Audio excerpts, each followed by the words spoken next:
Well, good morning, everyone. Welcome back to Morning Musings. My name is Don K. Preston. I am the president of Preterist Research Institute of Ardmore, Oklahoma.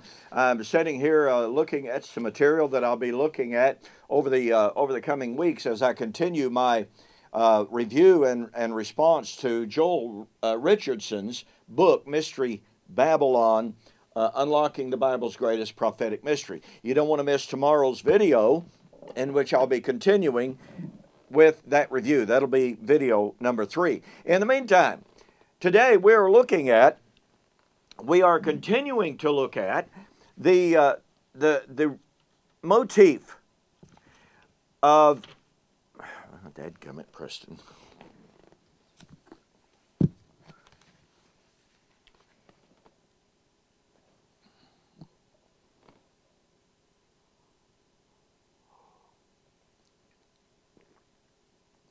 Hey, good morning, everyone. Welcome back to Morning Musings.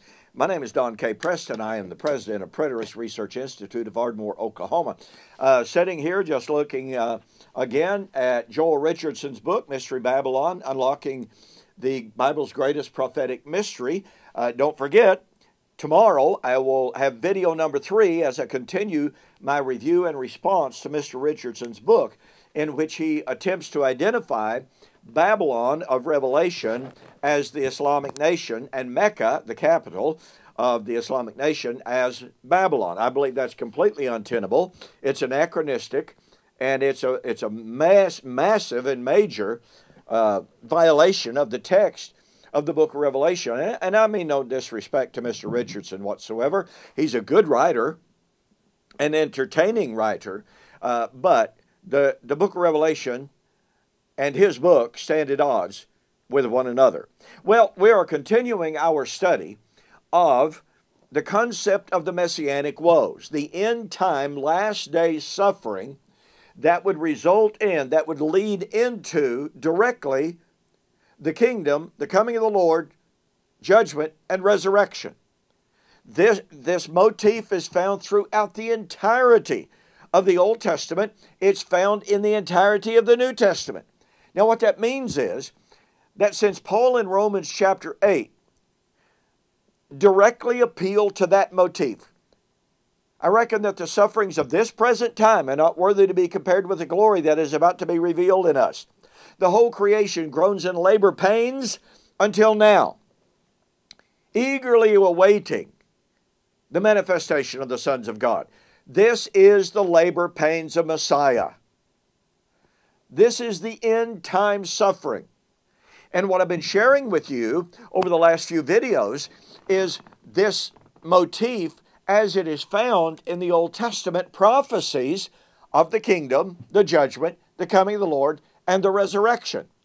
Now, I got to tell you, this morning's video is just extremely powerful in this regard. Keep in mind that Paul's doctrine of the resurrection, as found in 1 Corinthians chapter 15, is a direct citation of Hosea 13 and verse 14. O death, where is your victory? Paul said. So, the resurrection of 1 Corinthians 15 would be when Hosea 13 and 14 would be fulfilled. Got that? It's easy. It's just like the resurrection of 1 Corinthians 15 would be when the prophecy of Isaiah 25 was fulfilled. But Isaiah 25:8 would be fulfilled when Jerusalem and the temple were destroyed. It's that easy. Now, I understand and realize that simple truth is overlooked, ignored, and even denied by person after person, commentator after commentator, but it doesn't change the fact that that's what's on the page. Now, once again, the resurrection of 1 Corinthians 15 would be when Hosea 13, verse 14 would be fulfilled. Watch this. Hosea 13, verse 9. Now, I'm going to start with verse 9 to get a little bit of the context here. And remember, this is the Lord speaking to the 10 northern tribes and what was about to happen to them, but looking far beyond that. O Israel, you are destroyed. But your help is from me. I will be your king where there is no other. Where is any other, that he may save you in all of your cities.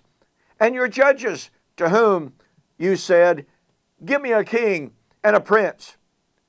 You see, the Lord is taunting the 10 northern tribes, saying, where's your king to save you? Where are your princes to save you? Where are the judges? I gave you a king in my anger. I took him away in my wrath. The iniquity of Ephraim is bound up. His sin is stored up. You see what he's doing? He's accusing Israel of sin. Oh, but watch this. The sorrows of a woman in childbirth shall come upon him. He is an unwise son. He should not stay long where children are born. I will ransom them from the power of the grave. I will redeem them from death.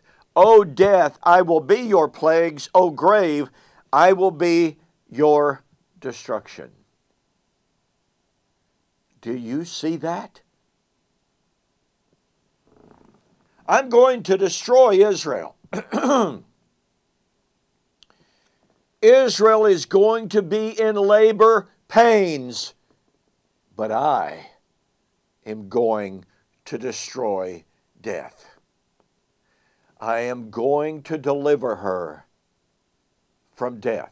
Now look, let me remind you that the only death in this context that Ephraim/Israel had died was the death of alienation from God. Look at Hosea 13:1. When Ephraim spoke trembling, in other words, humbly, he exalted himself in Israel. But when he offended through Baal worship, he died. Yet he sinned more and more. Well, you know, folks, I think it's a little bit difficult for dead people, physically dead people, to keep on sinning. When Israel violated Torah through her Baal worship, she died. That's the death of Hosea 13:14. But you see, the Lord said, look at it again. The sorrows of a woman in childbirth is going to come upon them. But I'm going to deliver them in the resurrection. Now, Hosea goes ahead to say, it would take wisdom to understand what he was writing. Hosea chapter 14, verse 9. It would take learning and discernment to understand what he was saying. But none of that changes the fact that you and I have the ability to read this text and to see, here are the Messianic woes, here are the labor pains of Messiah giving birth to resurrection.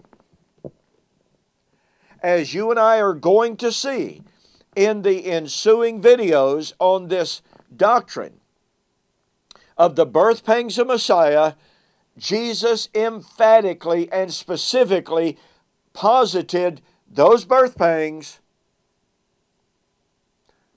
and the resurrection for his generation. Listen, please go to my website, get yourself a copy of my book, The Resurrection of Daniel, chapter 12, verse 2. Fulfilled or future.